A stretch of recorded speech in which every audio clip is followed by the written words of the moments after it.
The fluorescent lights of Sterling & Co. hummed, a constant low thrum that mirrored the anxiety in my chest. Every morning I walked into that office, a pit forming in my stomach, knowing what awaited me. It wasn't the workload. I thrived under pressure. It was him, Mr. Harrison. His presence was a suffocating blanket, his voice a whip that cracked through the open plan office, leaving invisible welts on everyone it touched. Today the air felt particularly charged, thick with an unspoken dread. I was Amelia Hayes, a senior marketing strategist, or at least that's what my business card said. In reality, I felt more like a punching bag, a convenient target for Mr. Harrison's endless frustrations and insecurities. He was a man who built himself up by tearing others down, and lately, I had become his favorite demolition project. The air conditioning unit above my head dripped rhythmically, each drop a tiny hammer blow against the silence, amplifying the tension that always preceded his arrival. My colleagues, usually a vibrant tapestry of hushed conversations and keyboard clicks, were unusually subdued, their faces etched with the same apprehension that gnawed at my own insides. We were all just waiting for the inevitable storm. My desk was a fortress of half-empty coffee cups and meticulously organized files, a desperate attempt to impose order on the chaos he created. I was reviewing the quarterly campaign metrics, a report I had spent countless sleepless nights perfecting, cross-referencing data points and meticulously crafting every projection. My fingers, stained with ink from late-night revisions, danced across the keyboard, a testament to the sheer effort I poured into my work. I was just about to finalize the executive summary, a concise distillation of months of strategic planning and execution, when his shadow fell over my monitor. A cold dread washed over me, seeping into my bones, chilling me to the core. I didn't even need to look up to know it was him. The scent of his expensive cologne, a mix of cedar and condescension, preceded him like a herald of doom, a noxious cloud that clung to the air. "Hayes!" His voice, sharp and laced with disdain, cut through the office chatter, silencing conversations, freezing fingers on keyboards. It was a sound that could curdle milk, a sound that made every muscle in my body tense. Every head snapped. Up, eyes darting between him and me, a silent, collective gasp. My colleagues, a mix of fear and pity in their gazes, pretended to be engrossed in their screens, their shoulders hunched, their faces carefully blank. But I could feel their eyes burning holes in my back. This was it. The public spectacle. The daily ritual of degradation. "What is this garbage?" he snarled, his hand slamming down on my desk, making my coffee cup jump and slosh its lukewarm contents onto my meticulously organized papers. The sound echoed in the sudden, terrifying silence, reverberating off the glass walls of the office. He held up a printout of my meticulously crafted report, crumpled in his fist like a discarded napkin, its pages creased and torn, a physical manifestation of his contempt. My heart hammered against my ribs, a frantic drumbeat against the silence, so loud I was sure everyone in the office could hear it. "These numbers are abysmal, absolutely pathetic. Do you call this strategy? This is a joke, Hayes, a complete and utter waste of company resources. You're bleeding us dry with your incompetence." His face was a mask of crimson fury, veins throbbing. In his temples, a grotesque roadmap of his rage. Spit flew from his mouth as he ranted, landing on my pristine keyboard, glistening under the harsh fluorescent lights. I felt a wave of nausea, a bitter taste rising in my throat.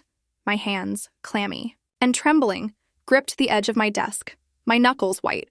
I wanted to disappear, to shrink into the floorboards, to be anywhere but here, trapped under the weight of his venom. The air felt thin, suffocating, as if all the oxygen had been sucked out of the room, leaving only his fury to fill the void. "Mr. Harrison, if you'd just let me explain," I began, my voice a shaky whisper, barely audible over his tirade, a fragile attempt to assert myself against the tidal wave of his anger. I tried to maintain eye contact, to project an image of calm I didn't feel, to show him that his words couldn't break me, but his eyes were like chips of ice, devoid of any empathy, reflecting only his own distorted sense of power. The market. Conditions have been challenging, and we've implemented new A/B testing protocols, which initially show a dip but are projected to yield significant long-term gains. We're seeing early indicators of increased engagement and conversion rates in the test groups, suggesting that with continued optimization, These strategies will outperform previous benchmarks. The data clearly indicates a strategic shift, not a failure, and I have detailed projections to support this analysis, outlining the phased rollout and anticipated ROI. "Silence!" he roared, cutting me off mid-sentence, his voice a guttural explosion that made me flinch. His voice reverberated through the office, making the glass partitions seem to vibrate, rattling the very foundations of my composure. "I don't want your excuses, Hayes. I want results. And what I'm seeing here is a monumental failure, a testament to your utter incompetence. Your fancy words and convoluted explanations mean nothing when the bottom line is red. You're a liability, a drain on this company's potential." He leaned closer, his face inches from mine, his breath hot and foul, a putrid mix of stale coffee and unbridled rage. "You know what your problem is, Hayes? You're useless. Absolutely, unequivocally useless. You bring nothing to this company but mediocrity and excuses. I don't know why we even keep you around. You're a waste of space, a burden, a constant reminder of poor hiring decisions." The words hung in the air, heavy and suffocating, like a shroud. Useless. The word echoed in the sudden, profound silence that followed his outburst, reverberating in the hollow chambers of my mind. It wasn't just a word. It was a branding iron, searing itself onto my skin, burning away any last shred of professional dignity I had left, leaving behind a raw, exposed wound. My cheeks flushed crimson, not from shame, but from a slow, simmering rage that ignited deep within my core. Every eye in the office was on me, a collective gasp of horror and morbid fascination, their expressions a mixture of pity, discomfort, and a palpable sense of relief that they weren't the target of his wrath. I could feel their pity, their relief, that it wasn't them, their silent judgment, their unspoken questions. But something shifted inside me, a tiny, almost imperceptible click. The familiar sting of his words, which usually brought me to the brink of tears, leaving me feeling small and defeated, suddenly felt hollow, empty, because he was wrong, so profoundly, spectacularly wrong. He called me useless, but he forgot one crucial detail. He forgot that I knew that wasn't true. He forgot that I knew exactly how useful I was, and he was about to find out just how much. The fire in my belly, long dormant, finally roared to life. The humiliation was a physical weight, pressing down on me, making it hard to breathe, each breath a shallow, painful gasp. Yet, beneath the crushing pressure, a strange sense of clarity began to emerge, sharp and undeniable, cutting through the fog of despair. His words, "You are useless," instead of breaking me, had finally snapped something into place, a crucial piece of a puzzle I hadn't even realized I was solving. It was the final, brutal push I needed, the catalyst for a transformation I had been subconsciously preparing for. For months, I had been living a double life, a clandestine existence that few suspected. By day, the meek, undervalued employee enduring Mr. Harrison's tyranny, nodding subserviently, absorbing his insults like a sponge, my spirit slowly eroding under the relentless assault. By night, Amelia Hayes, the relentless architect of Catalyst, Marketing Solutions, my own burgeoning digital marketing agency, a secret world where my creativity flourished unchecked, where my ideas were celebrated, not scorned. It started as a whisper of an idea, a desperate escape hatch from the corporate hell I inhabited, a tiny flicker of hope in the suffocating darkness. It grew into a roaring fire, fueled by every insult, every dismissive glance, every public dressing down, each act of degradation adding fuel to the flames of my ambition.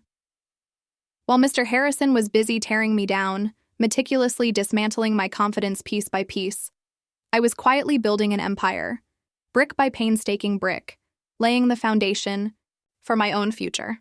I spent the rest of that day in a haze, the office noise a muffled hum, distant and indistinct, my colleagues' sympathetic glances like pinpricks, each one a reminder of the public spectacle I had just endured.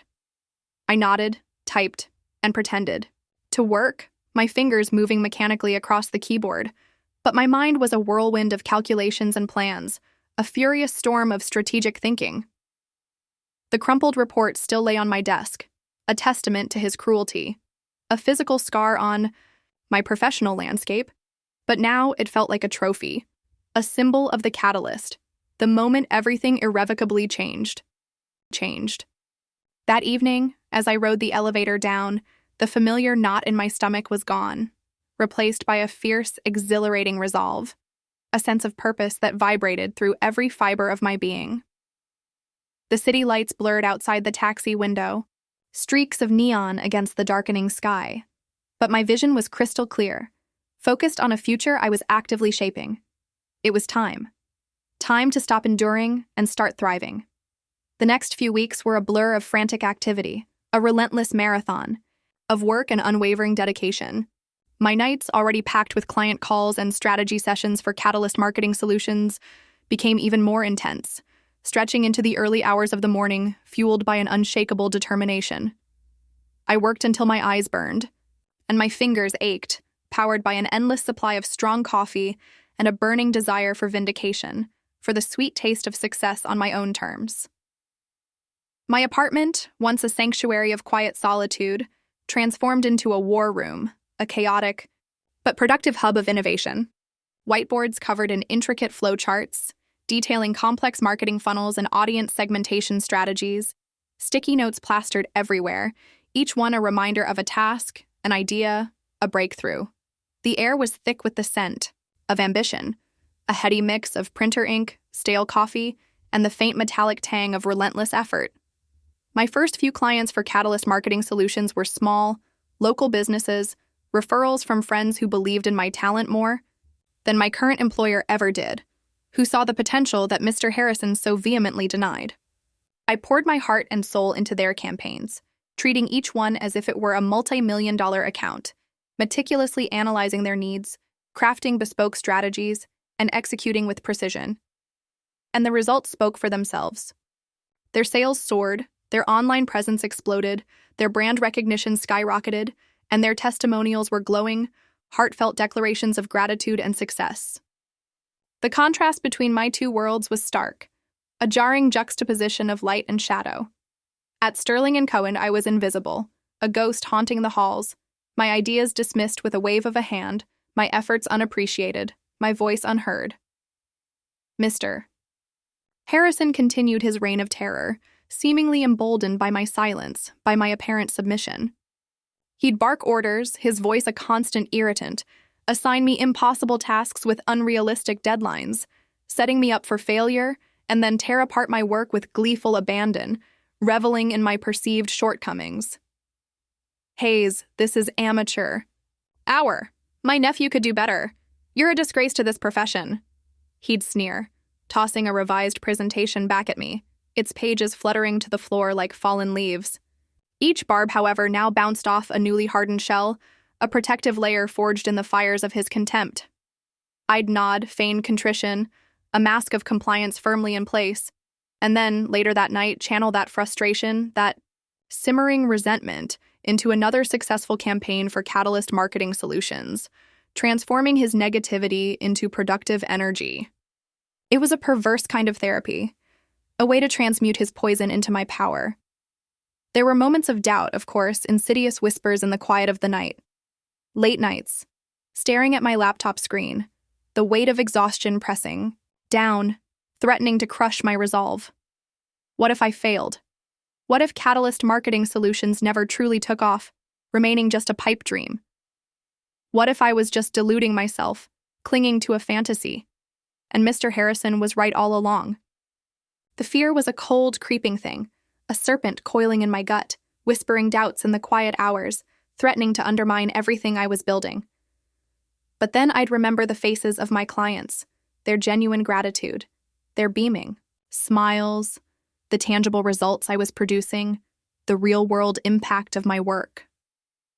I'd remember the look on Mr. Harrison's face, the contempt, the utter disregard for my humanity, the casual cruelty of his words, and the fear would recede, replaced by a renewed surge of determination, a burning conviction that I was on the right path. I wasn't just building a business. I was reclaiming my worth, brick by painful brick, rebuilding my shattered confidence, asserting my true capabilities. I was proving to myself more than anyone else that I was far from useless. I was building a future where my value was undeniable, where my voice would be heard, and where no one could ever diminish me again. The secret was my shield, my weapon, and my ultimate escape, a silent revolution brewing beneath the surface. The day finally arrived, the annual Sterling & Cooper shareholder meeting. A grand affair held in the opulent ballroom of a downtown hotel, a lavish display of corporate power and self-congratulation. The air was thick with the scent of money and ambition, a heady mix of expensive perfumes and polished leather. Mr. Harrison, resplendent in a tailored suit, was at the podium, basking in the glow of the spotlights, his voice booming with feigned confidence, a practiced performance of success. He was delivering his carefully rehearsed speech, glossing over the company's failures, inflating minor victories, and taking all credit for any successes, his ego expanding to fill the vast space. I was there, as always, a silent fixture in the back, meticulously arranging presentation slides, ensuring the microphones worked, and generally being the invisible hand that made his show run smoothly, a phantom presence behind the scenes. He was mid-sentence, pontificating about synergistic growth and market dominance when my phone buzzed. It was a notification from my web analytics dashboard. Catalyst Marketing Solutions had just closed its biggest deal yet, securing a major national client, a household name I had only dreamed of working with. The numbers flashed on my screen, a 7-figure contract, a staggering sum that represented years of hard work and unwavering belief. My breath hitched, a sudden, sharp intake of air. This wasn't just a win. It was a game changer. It was the moment. I looked up at Mr. Harrison, his face contorted in a theatrical grimace as he emphasized a point, his eyes scanning the room, briefly meeting mine. A flicker of his usual disdain, a dismissive sneer, a fleeting acknowledgement of my presence, before his gaze swept past. He had no idea. He was still living in the delusion that I was his useless employee, a mere cog in his grand machine, easily replaceable, utterly insignificant. But I was the machine, and I was about to unplug myself, to dismantle the very system that had sought to control me. My heart pounded, a joyous, triumphant rhythm, a drum roll for the grand finale. This wasn't about revenge. It was about liberation. About breaking free from the shackles of his tyranny. It was about standing in my truth, loud and clear, for everyone to hear. I took a deep breath, the air filling my lungs with a newfound sense of purpose, straightened my shoulders, and walked towards the stage. Every step was deliberate, a silent declaration of independence, each click of my heels on the polished marble floor echoing with resolve. The murmurs began, a ripple of confusion spreading through the room, a collective shifting in seats. Mr. Harrison paused, his brow furrowed, annoyed by the interruption, his carefully constructed performance momentarily derailed. "Hayes, what in the blazes are you doing?" he hissed, his microphone still on, his voice echoing through the speakers, a desperate attempt to reassert his authority. "Get back to your post. You're making a spectacle. This is highly unprofessional." I ignored him, my eyes fixed on the shareholders, on the faces of the people who believed in his facade, who had bought into his carefully curated image of success. I reached the podium, standing beside him, my presence a stark contrast to his. Bluster, and gently but firmly, took the microphone from his hand. His face contorted in a mixture of shock and fury, his eyes wide with disbelief, his jaw slack. "How dare you?" he spluttered, reaching for the mic, his hand trembling. But I held it firmly, my grip unyielding. "Ladies and gentlemen," I began, my voice, though trembling slightly at first, gaining strength with each word, resonating with a clarity and conviction I hadn't known I possessed. "My name is Amelia Hayes, and for the past 3 years I have had the distinct displeasure of working under Mr. Harrison." A collective gasp swept through the room, a wave of stunned silence followed by a flurry of whispers. Mr. Harrison stood frozen, his mouth agape, his carefully constructed composure crumbling, his face a mask of utter humiliation. "Mr. Harrison, just told you about the company's performance," I continued, my gaze sweeping across the stunned faces of the shareholders. their expressions a mixture of confusion, curiosity, and growing intrigue. What he failed to mention is the toxic environment he fosters, the constant belittling, the emotional abuse, the relentless psychological warfare he wages against his employees. He believes that by tearing down his employees, by crushing their spirits and eroding their confidence, he builds himself up. Just this morning, in front of many of you here, he publicly declared me useless, a burden, a waste of space. But he forgot one thing. I paused, letting the silence hang heavy, pregnant with anticipation, allowing my words to sink in. He forgot that I knew that wasn't true. I pulled out my phone, my thumb swiping confidently, projecting my screen onto the massive display behind us. The vibrant logo of Catalyst Marketing Solutions filled the screen, followed by a slide detailing our recent achievements, our impressive client roster, a list of recognizable brands, and the 7-figure contract that had just been signed. The numbers bold and undeniable. While Mr. Harrison was busy calling me useless, I was busy building my own company, Catalyst Marketing Solutions. A company where talent is nurtured, not crushed, where innovation is celebrated, not stifled, and where the results speak for themselves, unequivocally demonstrating our value and expertise. The room erupted in whispers, a cacophony of shock and awe, a tidal wave of murmurs and gasps. Mr. Harrison's face was ashen, drained of all color, his eyes wide with disbelief and dawning horror. The realization of his public undoing slowly, sinking in. "This is preposterous," he finally managed to stammer, his voice weak and reedy, a pathetic shadow of his usual booming tone. "A blatant fabrication, a malicious attack. Security, get her out of here." But no one moved. They were too engrossed, too captivated by the unfolding drama, by the raw, unfiltered truth being laid bare before them. "I am not useless, Mr. Harrison," I said, my voice clear and strong, resonating with a newfound power, a quiet authority that commanded attention. "I am capable, I am innovative, I am valuable, and today, I am free." I looked directly at him, a small, triumphant smile playing on my lips, a silent acknowledgement of his defeat. "I hereby tender my resignation, effective immediately. And I wish you all the best in finding someone else to be your punching bag, because I am no longer available for that role." I placed the microphone back on the podium, its metallic click echoing in the stunned silence, turned, and walked off the stage, leaving Mr. Harrison standing there, utterly defeated, his empire of fear crumbling around him, exposed and vulnerable. The applause started slowly, a hesitant ripple, then swelled into a thunderous ovation, a resounding affirmation of my courage. As I walked out of that opulent ballroom, leaving behind the suffocating hum of Sterling & Co., the stale air of corporate oppression, I felt lighter than I had in years. The weight was gone. The air outside felt crisp, clean, filled with endless possibilities, a boundless horizon stretching before me. I wasn't just walking away from a job, I was walking into my true self, into a future I had built with my own hands, fueled by the very insults that were meant to destroy me. He called me useless, but he forgot that I knew my worth, and that knowledge was my greatest strength, my ultimate triumph.